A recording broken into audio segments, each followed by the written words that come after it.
guys in double figures. They had 1, 2, 3, 4. They had 5 guys in double figures. Bruce Brown was Bruce Brown last night. KCP did not have a great shooting night, only 3 of 8, 1 for 3. But, Skip, I just like the Nuggets. I think they're going to be sensational. Because, Skip, they went 32 of 51 on 2-point shots. Now, we know the Heat are terrible at guarding a 2-point shot. Mm-hmm. They're one of the worst teams in the NBA. The Nuggets are one of the best teams at making 2-point shots. Something needs to change. Either you need to get better or the Denver Nuggets, you need to shoot worse. I don't think either one of those things are going to likely happen. I don't think the Nuggets are going to get worse shooting twos. I don't think the Heat's going to get better at defending the two. Mm-hmm. I still like the Nuggets. I like the Nuggets in this one. Okay. You are almost certainly right about what you just said. I said going in that I thought the Miami Heat could win one of the first 2 games, would win one of the first 2 games at Denver. I thought the most likely game was game 1 just because I thought maybe with Catch them napping. 10 days off, right, it's just rusty. You're just not quite ready for the onslaught. Mm-hmm. And the Heat had been in battle after battle after battle to the point they're so battle-tested that I thought they would carry their momentum from Game 7 into first quarter last night. Okay. Did not happen. Nope. Okay. So I sit back and I say, what just happened? Well, they just set a record. A playoff low, all-time playoff low, 2 free throws. So in the biggest picture of this game, I can boil it down to Miami made 2 free throws and Denver made 16 free throws. Well, that's a 14-point difference, and you can say that's basically what the game turned out, even though it got down to an 11-point game at the close. How do you change that? Well, you do what I thought they were going to do last night. You just figure out how to, everybody puts their head down and attacks. Right. Because for whatever reason, they started settling for Bam's jump shots because here's the shocker.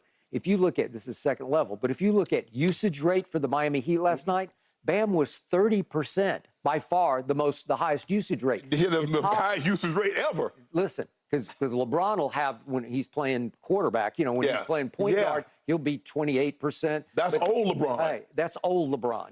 There are moments. A couple of times this year, but for Bam? This is 30% of the time. Mm-hmm. He's got your 6'9" center. Mm-hmm. He's got the ball in his hands. He's not really very good with the ball in his hands. Jimmy Butler last night had the ball in his hands 18% of the time. So let's see, Bam 30, Jimmy. Right.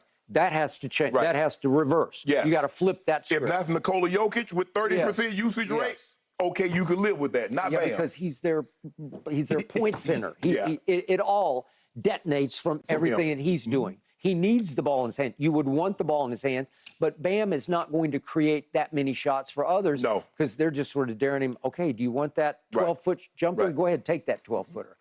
That has to flip.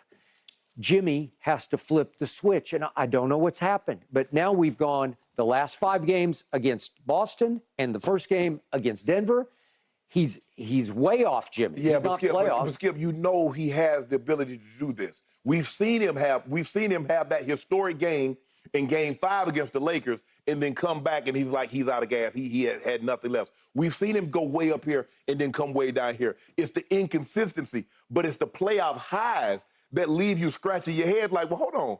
I've never seen this guy play like this in the regular season. No. And to summons it up in the postseason, because that's when you make your legend. That's when you become iconic in moments like this.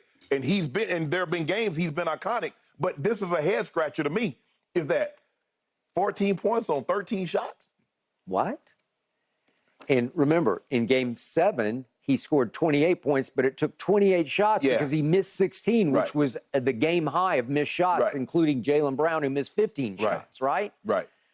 So this time, Jimmy has to have the ball in his hands, and he has to initiate. Mm-hmm. He has to be the authority on the Heat of playing with authority, where you drive the basketball and you get open shots for others, or you take a lot more shots. Right. Because, again, he made his first 2, and then he winds up missing 8 more shots, but he just drifts into obscurity. Well, he has to be front and center this time.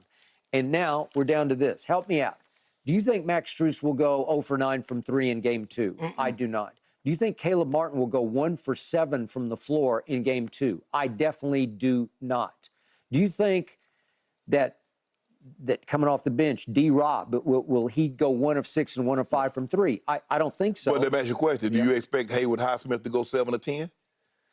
You know, he's been on a tear. When he got his moments against Boston, especially early in the series, I thought, go ahead and play him. Because in Game 4, he was sensational in the fourth quarter. But this is what should concern you. Let's just say, for the sake of argument, Nikola Jokic. Jokic has 12 field goal attempts in the half. Yep.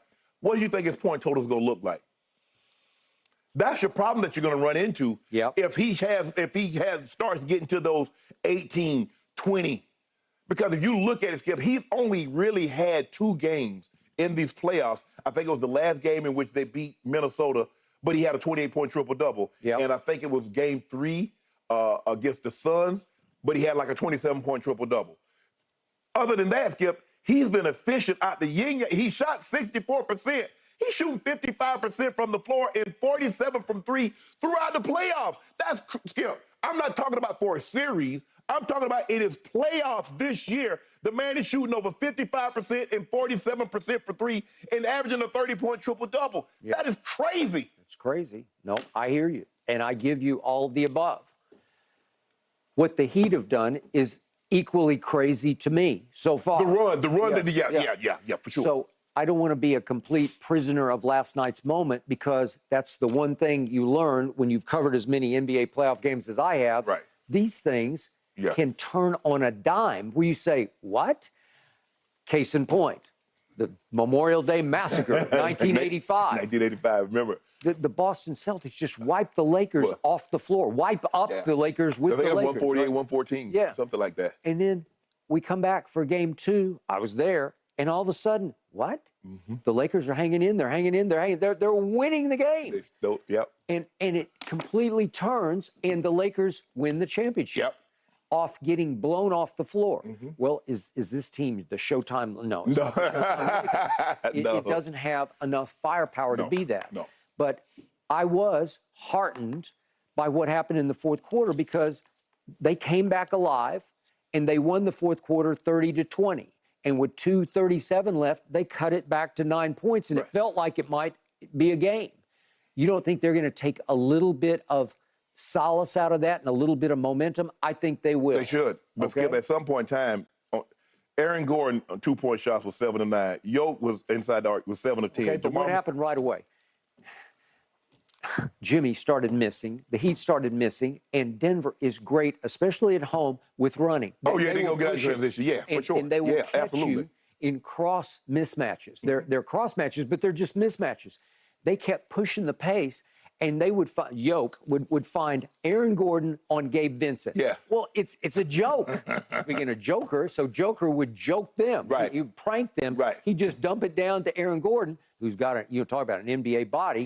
He's packed on some beef in Denver. But Skip, how many times have we seen Joker, he's dribbling the ball, the next thing you know, he bounces it, and the guy lays it up right up under the basket, because all the eyes are focused on him. And they forget that Jeff Green is right there up under the basket. You mentioned Aaron Gordon is right there up under the basket. And you got Michael Porter Jr. right there up under the basket, because you got 10 eyes focused on him. And they were like, well, damn, what about the guy? Oh, y'all looking at me? Take that right there. I got it. So in the first quarter, it looked like Nikola Gordon, right? Like I thought he was Jokic. Yes. So that obviously can't happen. You can't get, because Gabe Vincent can't guard him in the post. Well, the thing is, Skip, here's the thing. If you tell me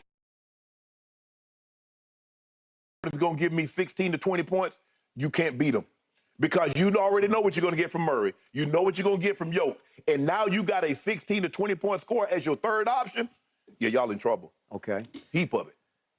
This is all I know about the Miami Heat. They're extremely well coached. They're extremely well schooled, and I include Pat Riley with Eric Spoelstra there, and they have a crack staff. They're very wise and savvy and creative on the fly. And their team is very coachable, because everybody's all in. There's no super duper star. There's no big ego. They will do what they're asked to do. When they're told today, we got to switch this to that and that back to this, they will do it. It's not like there are other big teams that we've seen where it's just about, I know Golden State was well coached, but in the end, when they won their 2 championships against LeBron, in the end, it's about Kevin. He's just got to